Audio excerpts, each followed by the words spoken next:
कई बार आप सोचते हैं कि ये हो जाएगा, अपने आप हो जाएगा। टाइम कुछ भी हील नहीं करता है। परमेश्वर ने कहा, पतरस मुझे पानी के अंदर ले जा अपनी नाव से, मुझे ना अंदर से वचन सुनाना था कि लोग मुझ पे गिरे ना, क्योंकि लोग कोई हीलिंग के लिए प्रभु पे गिर रहा था, कोई बात करना चाहता था, कोई दुखड़ा सुनाना चाहता था। तो परमेश्वर अंदर जाके वचन सुनाते और पतरस को बोलते, अब मछलियां पकड़ने के लिए अपना जाल डाल। तो पतरस कहता, प्रभु नहीं, मेरे पास सारी रात मैंने मेहनत की, मैंने कुछ हासिल नहीं किया, मैं मछुआरा हूं, मुझे पता मछलियां नहीं आएंगी। लेकिन बाइबल कहती है जब परमेश्वर के कहने पे जाल डाला गया तो इतनी मछलियां आई, नाव डूबने लगी। दोस्तों की नाव को बुलाया, उनकी नाव भर के डूबने लगी। पतरस हैरान हो गया। क्यों? क्योंकि उसकी जो नाव थी परमेश्वर ने उसे इस्तेमाल किया। आज बहुत से लोग ब्लेस नहीं हैं, मेहनत करते हैं, ये नहीं कि मेहनत नहीं करते, ये नहीं कि एफर्ट नहीं लगाते, जेन्युइन नहीं, पूरी जेन्युइनिटी के साथ मेहनत करते हैं, लेकिन कुछ भी हासिल नहीं। क्यों? क्योंकि उनकी नावें जो हैं वो परमेश्वर के कामों के लिए इस्तेमाल नहीं हो रही।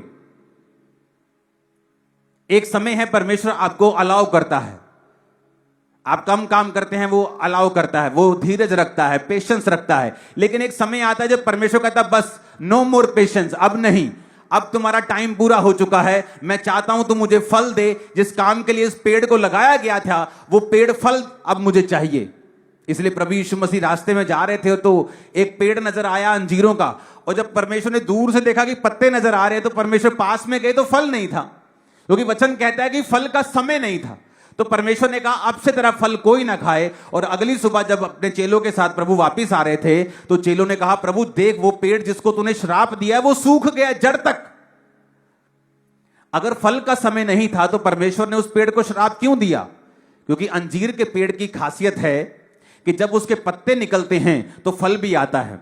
वो अंजीर का पेड़ पत्ते तो दिखा रहा था लेकिन फल नहीं दिखा रहा था। और परमेश्वर को आज भी इस चीज से नफरत है।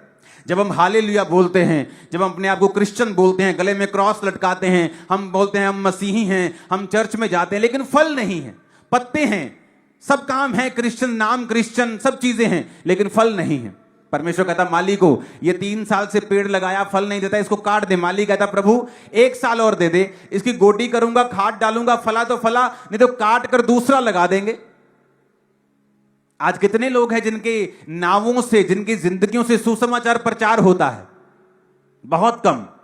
जिनकी लाइफ में वो सचमुच अपने जीवन को, अपने शरीर को, अपने बिजनेस को एक नाव की तरह परमेश्वर को देते कि प्रभु इस पर से तू प्रचार कर, बहुत कम। आप में से बहुत से लोग आज घर चले जाएंगे और यीशु मसीह के बारे में नहीं बताएंगे अपने लोगों को। कभी कभी बताएंगे जब 3, 4, 5 दिन बाद किसी रिश्तेदार पर फोन पे बात होगी। इतना सीरियस नहीं है हम परमेश्वर के लिए, इसीलिए हम ज्यादा मेहनत करते हैं और फल हमें कम मिलता है। तो परमेश्वर कहता है कि अगर तुम्हारा जीवन उसकी महिमा के लिए इस्तेमाल नहीं होता तो होता क्या है? परमेश्वर को आपको नुकसान नहीं करता, पर आपके लाइफ में क्या होता है? फिर इंसान ये डायलॉग मारता है, मैं मेहनत बड़ी करता यार, पर मैंने फल नहीं मिलता कोई। मैं बड़ी मेहनत करता हूं लेकिन मेरे जीवन में फल नहीं। मैं बिजनेस सारा दिन दुकान पे बैठता हूं लेकिन मेरे जीवन में फल नहीं। क्यों फल नहीं? क्योंकि आपका जीवन, आपकी नाव जो है वो परमेश्वर के कामों के लिए समर्पित नहीं है। हालेलुया।